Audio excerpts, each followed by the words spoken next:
is the 26th of October and I'm taking a look at the New Zealand dollar US dollar on a monthly time frame using Serene Education's FX Ultimate Strategy. The matrix box in itself is almost a perfect matrix setup with price trading below the 200-day moving average on all time frames, so we know we should be looking for those selling positions. Here on the monthly we've got a red arrow, a red candle, RMO's red and OSMA's red and bright. The strategy here in itself is set up.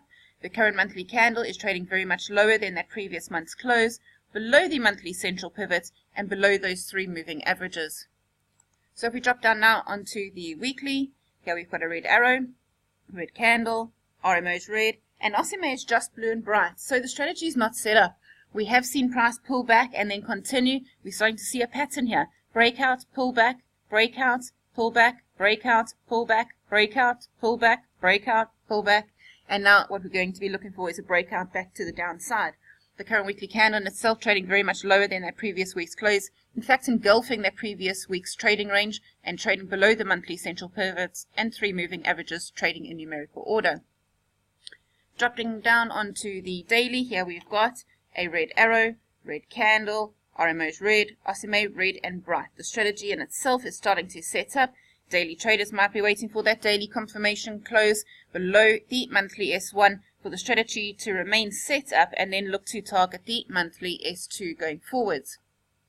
If we drop down onto the 4-hourly time frame, here we've got a red arrow, red candle, RMO's red, OSMA red and bright. The strategy here now is set up. Looking at the current candle in itself, it's attempted to trade very much lower. It's back at where it opened at the moment, so a nice 4-hourly close below the weekly S2. We could then look to target the monthly S2 and weekly S3. Having a look at the distance entry to target on that pair is around about 40 pips. Alternatively, we can drop down onto the hourly. We've got price trading below the daily, weekly and monthly central pivots and below the three moving averages. So a box breakout here. We could then look to target again the monthly S2 and weekly S3.